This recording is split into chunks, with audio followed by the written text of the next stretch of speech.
아, 아, 네. 추석 잘 다녀오신 것 같습니다. 얼굴이 환하게 꽃이 피는 것 같습니다. 어, 오늘 제목이 익숙함을 넘어 위대한 삶으로. 제목이 좀 멋있죠. 그런데 참 익숙함을 넘기가 쉽지 않다는 그런 생각들을 많이 합니다. 어, 살아가면서 또 복음을 전해야 되는데 가장 익숙한 관계들이 좀 마음을 잘 열지 않는 그런 것도 있고, 또 익숙한 것 때문에 좀 거기서 벗어나고 싶은데 벗어나지 못해서 좀 어려워하는 여러 가지 종류들이 있을 것입니다. 오늘 교제를 통해서 익숙함을 탈출하는 그런 저희들이 되었으면 좋겠습니다. 오늘 본문 창세기인데 그 사도행전을 먼저 보시겠습니다. 사도행전 7장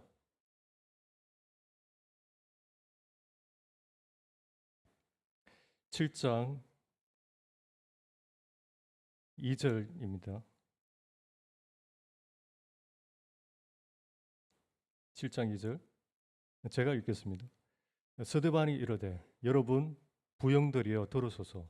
우리 조상 아브라함이 하란에 있기 전 메소포타미아에 있을 때에 영광의 하나님이 그에게 보여 이르시되 네 고향과 친척을 떠나 내가 네게 보일 땅으로 가라 하시니 아브라함이 갈대아 사람의 땅을 떠나 하란에 거하다가 그의 아버지가 죽음에 하나님이 그를 거기서 너희 지금 사는 이 땅으로 옮기셨느니라. 오늘 본문 창세기 제일 앞에 11장을 보시겠습니다. 11장 27절부터 12장 2절까지 같이 교독해서 읽겠습니다. 제가 읽고 성도님들 읽어주시면 됩니다. 데라의 족보는 이러하니라. 데라는 아브람과 나홀과 하란을 낳고 하란은 롯을 낳았으며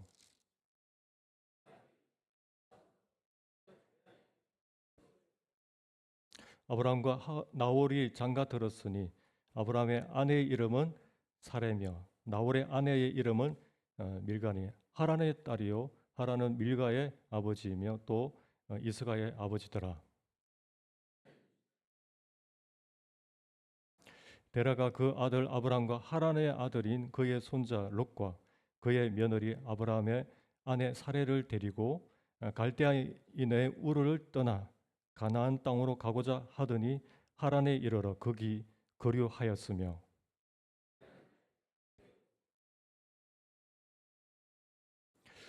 여호와께서 아브라함에게 이르시되 너는 너의 고향과 친척과 아버지 집을 떠나 내가 네게 보여줄 땅으로 가라.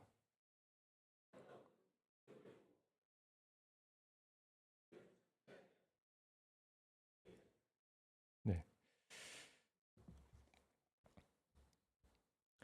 언젠가 TV에 빈민가에서 혼자 사는 노인들의 실태를 이제 방영한 적이 있었는데요.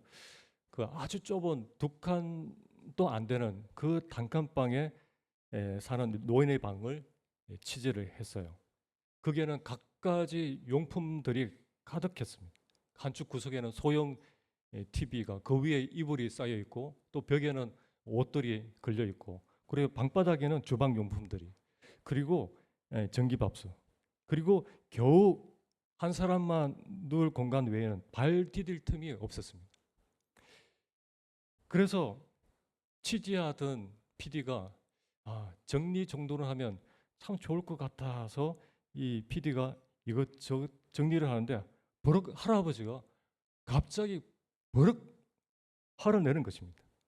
아니 편리하게 잘 살고 있는데 왜 이것저것 만지냐 헷갈리게 만드냐 뭐 이렇게 화를 낸 것입니다.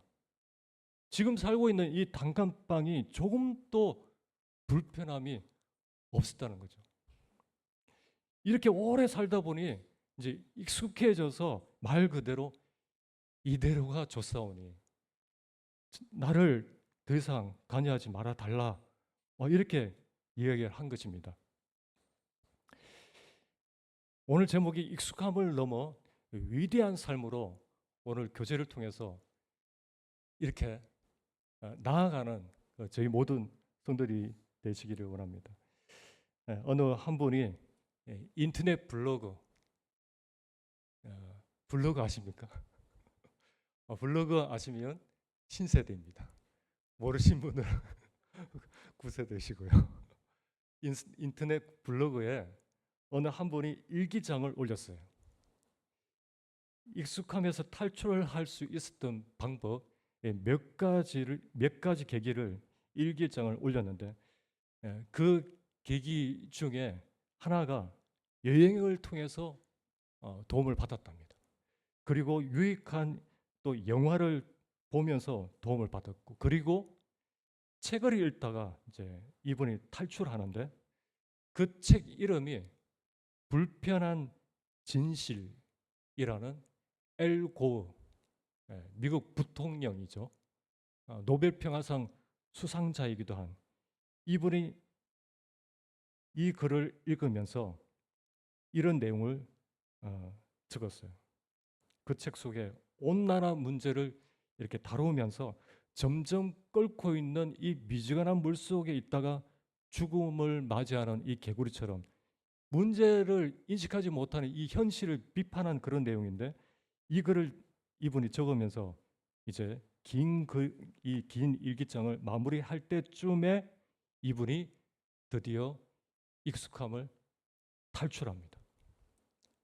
한동안 자신을 이렇게 괴롭혀 왔던 이 나태함과 익숙함의 함정에서 멋지게 탈출했다고 스스로 기뻐하면서 마무리를 했어요. 이 글을 올린 그날이 새해 아침이었습니다. 탈출했다 하면서 새로운 시작을 하게 되는 글이었는데,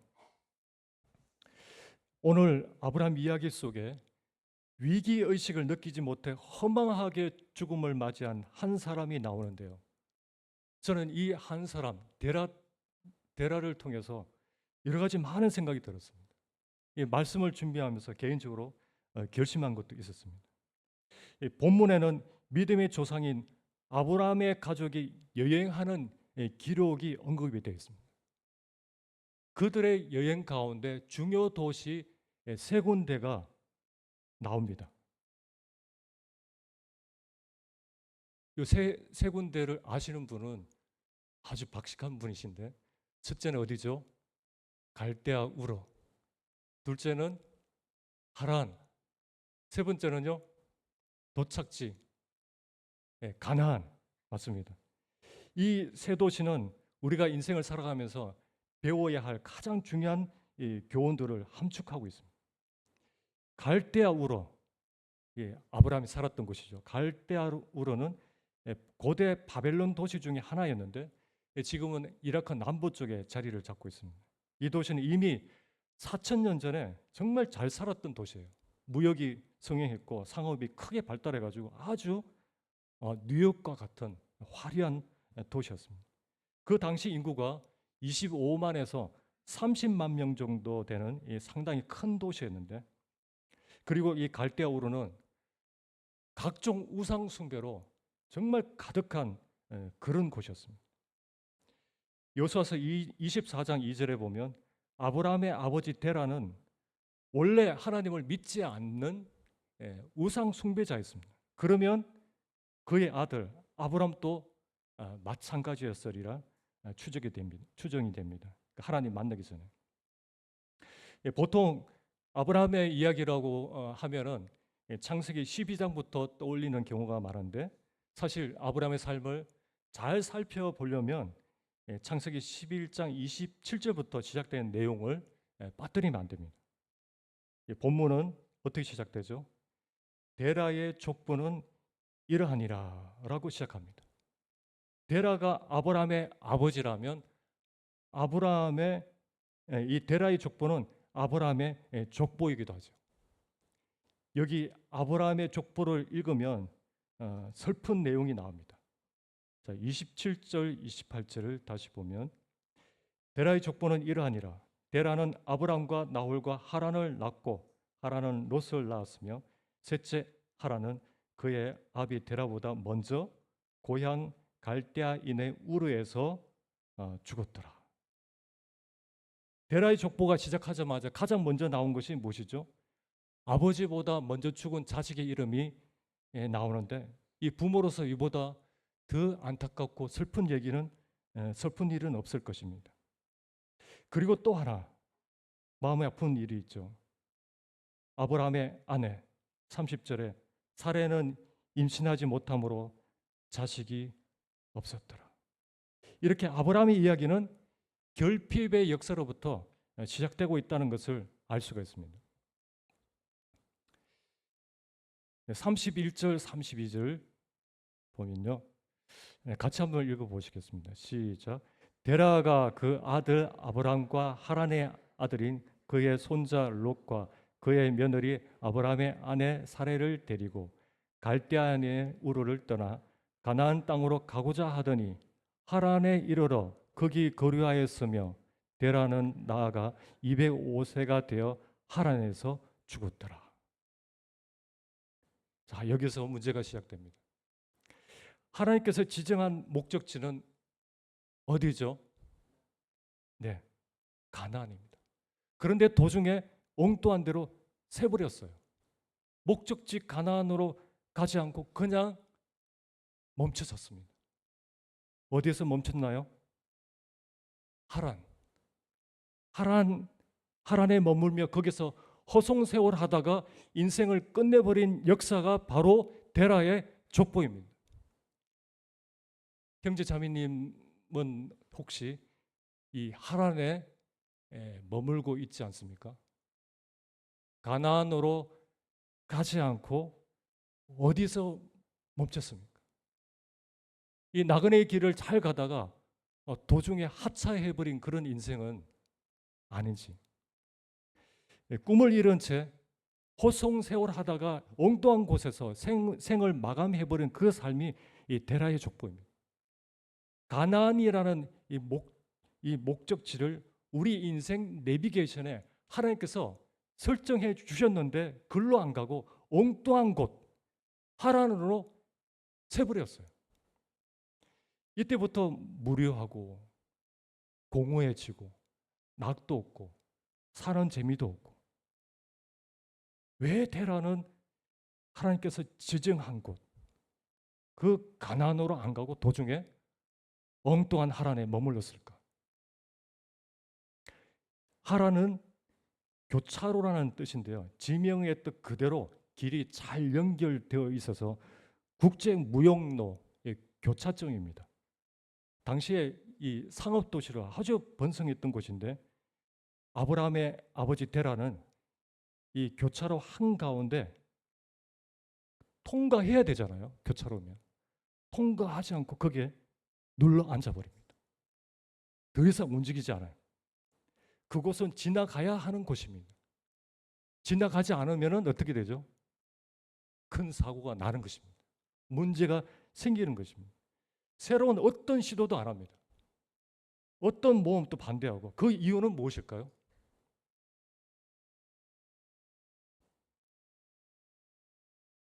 쉽습니다. 고생하기 싫은 마음. 고생하기 싫은 거예요. 이런 마음이 이 데라의 마음에 단단하게 고착돼 버렸어요. 이대로 그냥 살고 싶다. 간섭하지 말라. 여기가 좋사오니. 이미 생각 속에 그 목적지가 삭제돼 버렸어요. 그 하란에서 삭제되었어요. 없어요. 목적지가 없어요. 하란이 교차로라는 의미가 있지만 또 다른 뜻이 바싹 말라 터진이라는 뜻도 있습니다. 바싹 말라 터진. 하란이 이 땅에는 하나님의 어떤 역사도 없는 것입니다. 하나님이 없는 땅, 그곳을 떠나야 합니다. 떠나야 합니다. 말씀이 들리지 않는 땅, 말씀이 메마른 땅, 데라는 결국 거기서 허송세월 하다가 대라는 의미 없이 죽어버렸습니다.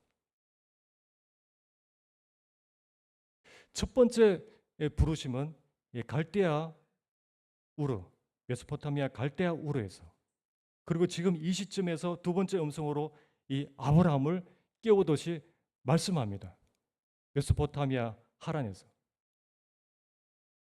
창세기 12장 1절 2절에 여호와께서 아브라함에게 이르시되 너는 너의 고향과 친척과 아버지의 집을 떠나 내가 네게 보여줄 땅으로 가라. 내가 너로 큰 민족을 이루고 네게 복을 주어 네 이름을 창대하게 하리니 너는 복이 될지라. 이것은 한마디로 너의 처음 마음, 너의 초심을 생각해봐라. 저를 정신 차리게 하는 그런 말씀이었습니다. 여호와께서 아브라함에게 이르시되 아브라함에게 말씀하셨습니다. 우리에게 말씀하십니다. 나에게도 말씀하고 있습니다. 1절, 2절 이 두 말씀은 아브라함의 정신을 깨우는 말씀입니다. 다시 일어나라. 거기서 머물지 말고 내가 보여준 그 약속의 땅으로 가자. 다시 그 목적지를 향하도록 아브라함의 정체성을 지금 일깨우고 있는 말씀입니다. 너의 목적지가 어디냐? 하란이냐? 가나안이냐? 네가 누구냐? 내가 너를 부른 자가 아니냐? 라고 우리에게 말씀하시는 거죠. 정체되어 있는 제 자신에게 질문했습니다. 지금 내가 어디에 와 있지? 나는 주님께서 지정한, 주님께서 보여주신 그 목적지로 나는 잘 가고 있나? 형제 자매님들은 어떻습니까? 목적지로 잘 가고 계십니까?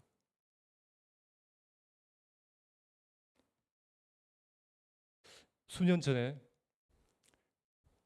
매일 새벽에 교회 오간 적이 있었는데, 그때는 이제 계속 하다 보니까 계속 이제 새벽에 오다 보니까 이제 몸이 지치고 이제 하루 일과가 이제 무너지면서 지금은 집에서 이제 새벽에 일어나는데, 최근에 어떤 계기가 있었습니다.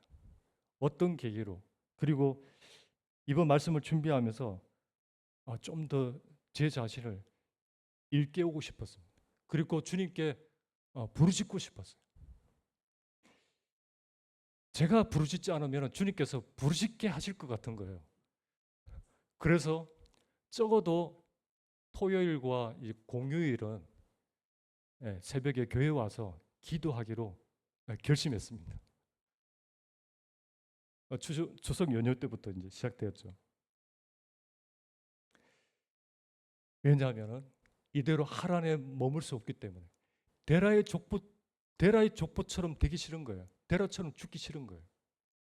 하란에 머물 것이냐, 아니면 다시금 내 영혼을 깨워서 하나님께서 지정하신 그 목적지로 전진할 것이냐.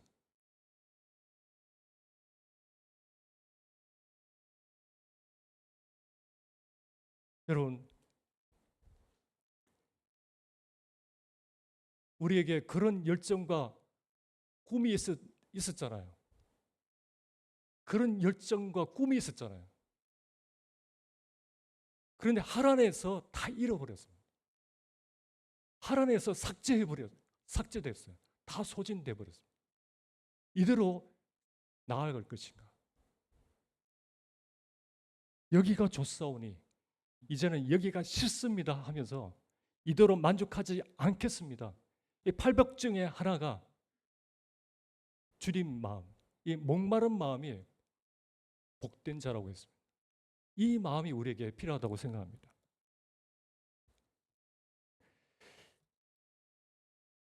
자기 인생의 최대의 변화에 직면한 이 아브라함, 이 두 번째 부르심 앞에 그는 과연 어떤 반응을 했을까요? 어떻게 했을까? 이 본문에서 하나님이 이 아브라함에 주신 명령 두 가지 나옵니다. 첫 번째 명령은 가라. 두 번째는 복이 될지라. 여호와께서 아브라함에게 이르시되 너는 너의 고향과 친척과 아버지 집을 떠나 내가 네게 보여줄 땅으로 가라. 그런데 가라라는 그 명령 앞에 전제가 있습니다. 떠나라는 단어가 보이죠. 떠나. 가라라는 이 말씀 앞에 떠나라는 말씀을 먼저 주셨는데 이것이 먼저 선행이 되어야 합니다. 여기 나오는 이 너의 고향과 친척과 아버지 집 전부 다 이 아브라함에게 너무나 소중한 것들입니다. 이 떠나의 이 강도가 점점 세지죠. 너의 고향, 친척, 결정적으로 너의 가장 소중한 너의 아버지 집을 떠나라고 하십니다.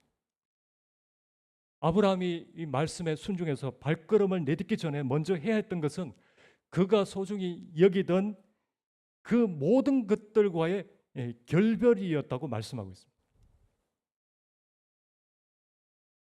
제가 문제를 내보겠습니다. 문제가 나와 있죠. 너의 고향과 친척과 아버지의 집, 이 세 단어의 공통점이 한 단어로 무엇일까요? 네, 네 맞습니다. 네, 설교 제목에 있죠. 익숙함입니다. 고향과 친척, 아버지 집은 익숙한 곳, 익숙한 사람들인데 새로운 변화를 위해 하나님의 비전을 위해 어떻게 하라는 거죠? 나를 나태하게 만들고 있는 익숙한 것에서 떠나라고 합니다. 오늘 일부 시간에 또 사회자가 마지막에 그런 말 하더라고요. 변화를 위해서는 고통이 따른다는 거죠. 고통이 따르는 것 같아요. 벗어나기 참 힘듭니다. 근데 그것을 벗어나는 순간 하나님의 보호기, 하나님이 예비하신 그런 놀라운 일들이 앞에 예비되어 있는 것이죠. 저희 집도 이제 2년이 다 돼가면서 그 집이 참 익숙해졌습니다. 그런데 이사 간다는 걸 생각하면 사실 엄두가 안 납니다. 지금 사는 집보다도 더 못한 곳으로 간다면 더 그렇겠죠. 그런데 이 아브라함은 정착할 집도 없이 평생을 그렇게 살아야 하는데도 떠납니다. 어떻게? 말씀을 쫓아서 하나님만 바라보고 그 길을 가는 거죠. 구글을 인터넷 구글을 이렇게 검색하다가 한 제목이 제 눈에 딱 들어왔어요.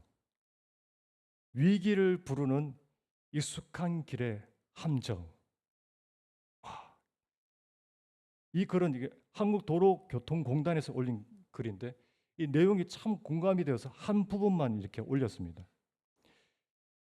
교통 심리학에서도 주관적 안전이 객관적 안전보다 높아지면 자기 능력을 과대평가하고 위험 사태를 과소평가하는 경향이 강해지기 때문이라고 설명하고 있습니다.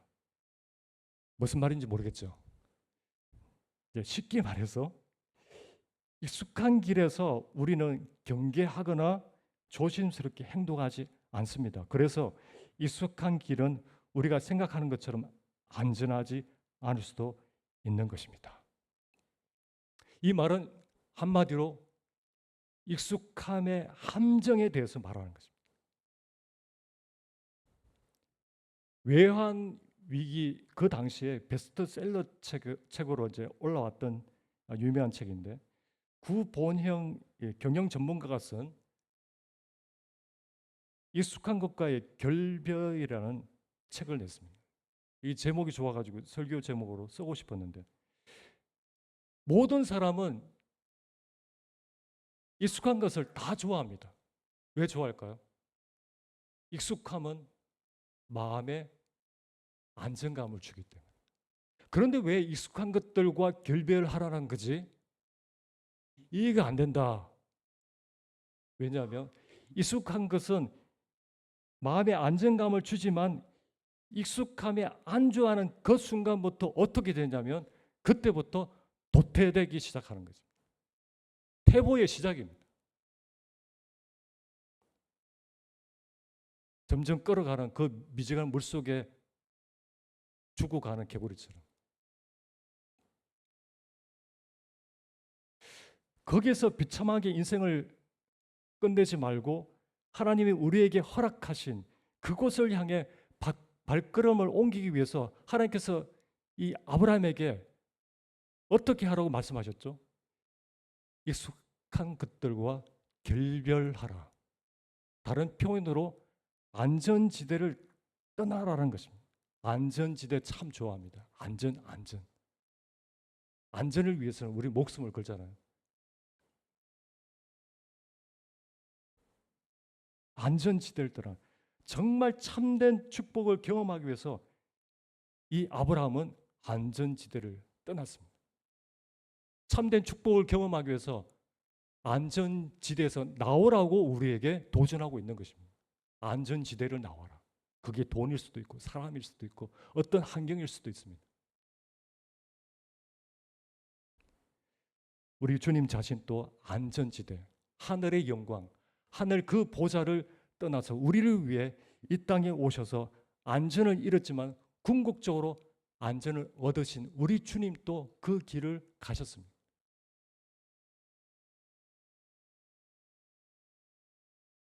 더 중요한 무언가를 위해서 익숙함에서 떠나라. 그에게 무엇을 주신다고 합니까? 2절에 내가 너로 큰 민족을 이루고 네게 복을 주어 네 이름을 창대하게 하리니 너는 복이 될지라. 하나님께서 아브라함에게 이 놀라운 약속을 주셨지만 익숙한 것들과의 결별을 하지 않는 한, 익숙한 것들로부터 떠나지 않는 한 사실은 출발할 수가 없습니다. 출발 못합니다. 또 복을 누릴 수도 없고 복의 통로로 살 수도 없어요. 불가능합니다. 너는 복이 될지라. 우리가 여기 교회 생활을 하면서도 여기서든지 어디서든지 축복의 통로로 살려면 영향력을 끼치는 위대한 삶을 살려면 익숙한 것들과 결별하면서 우리는 이동을 해야 합니다. 지리적인 이동뿐만 아니라 우리 익숙해진 그 삶의 방식에서 떠나라고 말씀하십니다. 저희 아들도 처음에는 CTI 갈 때 아주 신선한 마음으로 기대하는 마음으로, 그런데 3분의 1을 통과하면서 이제 익숙함과 무료함으로 인해서 괴로워하고 있습니다. 거기서 벗어나기 너무 힘들어하더라고요. 모든 청년들이. 여기서 탈출해야 되는데 하나님은 이 약속의 말씀을 믿고 신앙의 모험을 해보라고 우리에게 도전하고 있습니다. 어떤 사람에겐 그것은 태도의 변화를 의미하는데 항상 상황이나 날씨나 어떤 감정에 따라 짜증내고 원망하고 부정적인 삶이었다면 이제는 어떻게 해요? 하나님 그분 앞에 믿음으로 반응하고 어떤 환경과 상관없이 긍정적인 태도를 가지라는 부르심입니다. 어떤 사람에겐 그것은 공동체의 삶에 좀 더 헌신하라는 부르심일 수도 있어요. 스스로 고립시키지 말고 가면을 쓰거나 자신을 감싸며 방어하지 말고 상처받는 위험이 있더라도 참된 우리 자신을 드러내면서 진정한 관계를 맺도록 힘써라는 부르심이죠. 어떤 사람에게는 그것은 세상적인 문화들, 하나님보다 더 사랑하는 어떤 것들, 아니면 잘못된 습관에서 떠나라는 부르심일 수도 있습니다. 또 어떤 사람에겐 그것은 한 번도 해본 적이 없는 신앙의 모험일 수 있습니다. 이를테면 누군가를 용서하는 것. 정말 까다롭고 어려운 사람에게 용기를 내어 전도하는 일, 또는 지금까지 하지 않았지만 믿음으로 온전한 11조를 하나님께 드리는 일일 수도 있어요. 그리고 어떤 사람에겐 그것은 문자 그대로 현재의 삶과 직장을 떠나서 성경을 배우거나 선교지로 가라는 부르심일 수도 있겠죠. 이 위대한 삶의 그 시작은 바로 떠나라는 그 부르심 앞에 말씀드린 이것에 순종하는 것입니다. 기억하시면 좋겠습니다. 떠남에서 위대한 삶은 시작된다는 것입니다. 떠나야지. 그 익숙함에서 떠나야지만이 우리에게 새로운 삶이 하나님을 경험할 수 있는 축복의 삶이 우리 앞에 있다는 거죠. 저에게도 익숙함에서 떠나라는 부르심이 있었는데요.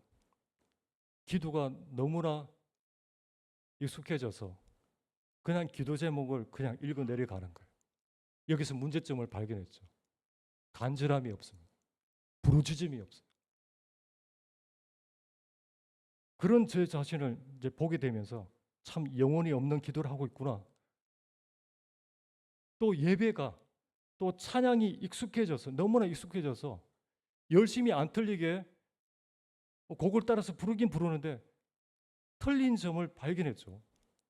그것은 내 마음 중심에 주님으로 온전히 차지하지 않고 있다는 거예요. 내가 보는 것은 사람과 같지 않다. 사람은 외모를 보거니와 나 여호와는 무엇을 보신다고요? 중심을 보신다고 하십니다. 힘을 다해서 마음을 다해서 온 정성을 다해서 나는 그분 앞에서 살고 있는가? 그분 앞에 드리고 있는가라는 그런 저 자신을 돌아보게 되었습니다. 그리고 인간관계에서도 성도 간에도 또 가족 간에도 분명히 위아래가 있잖아요. 서로 존중이 여겨야 하는 그런 특별한 관계, 존귀한 관계인데 서로 예의를 갖춰야 하는데 어떻죠? 너무 편하다 보니까 너무 사이가 가깝다 보니까 익숙해져서 쉽게 말을 툭 던지고 예의 없이 이렇게 하지는 않는가라는 생각이 들고 제 자신이 하나님 앞에 그런 저를 보면서 하나님 앞에 회개한 적이 한두 번이 아닙니다. 이것이 익숙함의 함정이라는 것이죠. 익숙하다는 것이 함정입니다. 또 하나는 익숙한 관계들이 이제 너무 편해서 익숙한 관계들, 사이가 좋은 관계들, 성향이 맞는 관계들 여기 너무 편해가지고 이제는 섞이는 것이 불편한 관계가 되지 않았나요? 그런데 주님의 메시지는 뭐라고 합니까? 관계를 넓히라고 합니다. 관계를 넓히라. 서로 사랑해라. 서로 원수를 사랑해라. 형제를 계속 사랑해라. 모든 사람들과 더불어 화목하라고 합니다. 이 사랑이 실천되려면 사실 결단이 필요합니다. 익숙함에서 떠나지 않는 한 이건 불가능합니다. 익숙한 것과 결별을 해야지 가능한 거죠. 이제 형제자매님들 이렇게 말해 보십시오. 형제님, 여기 와서 우리와 함께 해요. 형제님, 식사 같이 합시다. 이렇게 손을 내미는 것입니다. 식사 같이 해요. 함께 식사했으면 좋겠습니다. 이렇게 손을 내미는. 전에는 그렇지 않았죠. 우리끼리. 자, 식사할 때 그런 기회가 옵니다. 또 우리가 모일 때, 또 이번에 가을 소풍 할 때도, 또 특별히 복음 집회, 특별히 새로운 분들에게 손을 내밀어주는, 이래 서로 손을 내밀어주는 이런 모습이 얼마나 아름다울까요? 자매님, 거기 계시지 마시고 여기 와서 우리와 함께 교제해요. 그렇지 않으면 우리는 우리라고 말할 수 없어요. 서로라는 사랑을 표현할 수 없습니다. 이런 적극적인 친절과 이 배려가 익숙한 것과의 결별이 아닐까라는 생각이 듭니다.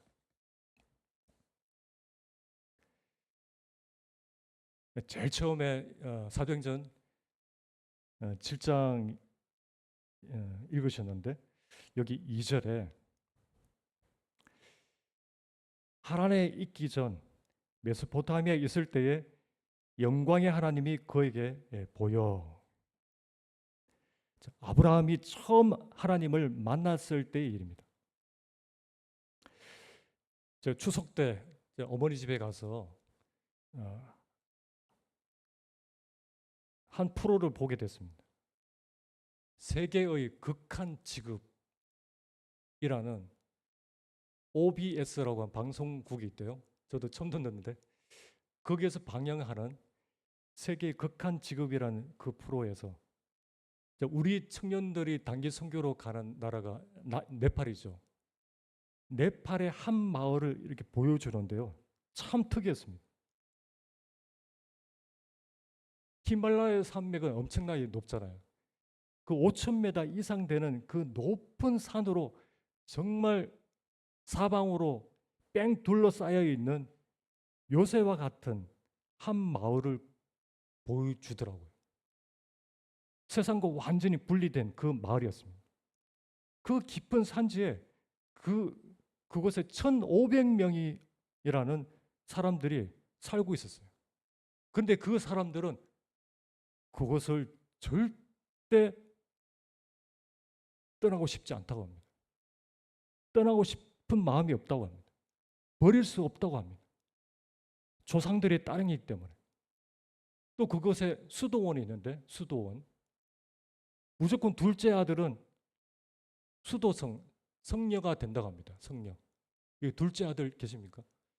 둘째는 성녀가 되어야 된다고 합니다. 수도원을 이 신을 버릴 수 없기 때문에 결코 떠날 수가 없다고 합니다.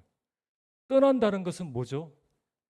그 수도원과 그 신을 배신하는 것이고 종족을 배신하는 것이기 때문에 그런 생각을 할 수 없어요. 그런데 그런 결정을 한 사람들이 나오죠. 모압 종족을 떠난 이 시어머니의 하나님을 따른 이 룻의 결정. 정말 대단하다고 생각합니다. 그리고 갈대아 우르 그 익숙한 것을 떠난 이 아브라함의 결정. 정말 대단한 결정이었고 힘든 결정이었습니다. 그런데 그를 떠나게 만든 것은 무엇이었을까요? 누가 묻는다면 어떻게 그런 결정을 할 수 있느냐고 묻는다면 아브라함이 이렇게 대답했을 것 같습니다. 그 결정은 저를 강하게 움직인 것은 바로 영광의 하나님 자신입니다. 나의 영광의 하나님 그분은 나의 고향, 친척, 내 아버지 집 그 이상이며 그분은 저의 전부이며 저의 모든 것이며 저의 생명 이상입니다. 가능하겠죠.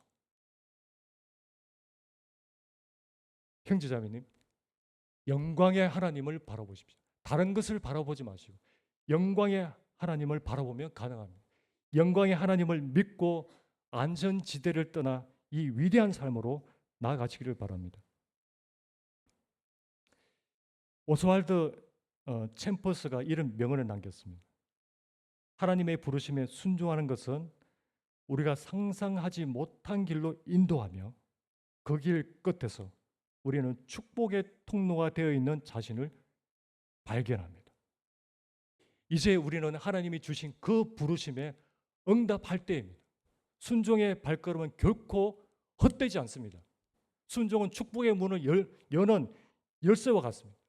오늘 그 부르심에 응답한다면 그 복은 우리를 넘어 이웃과 세상에까지 흘러 넘치리라 확신합니다. 축복의 통로로 살기 위해 이 믿음의 시도, 새로운 시도를 해보는 우리 모든 형제님들이 되시기를 소원합니다. 이것이 축복의 삶을 향한 첫걸음이라고 생각합니다. 기도하고 마치도록 하겠습니다.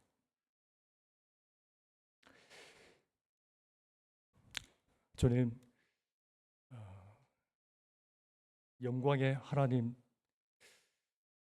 저희는 알지 못한 상태에 있었고 영원히 잊혀져도 저희는 하나님을 모르는 상태로 영원히 받았을 그러한 자인데 저희를 창세전에 선택하셔서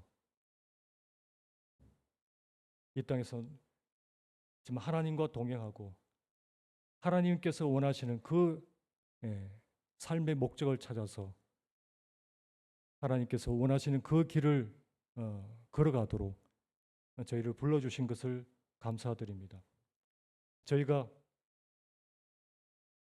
사실 모두가 갈대아 우르에 머물러 거기서 죽었어야 할, 아니 주님 부르신 이후에 하란에서 그냥 끝냈을 이런 인생을 이 주님의 몸된 교회에 와서 함께 다 함께 주님이 목적하신 그 주님의 그 비전을 한 마음 한 뜻으로 바라보고 갈 수 있는 이 놀라운 은혜와 특권을 주시는 것 감사합니다.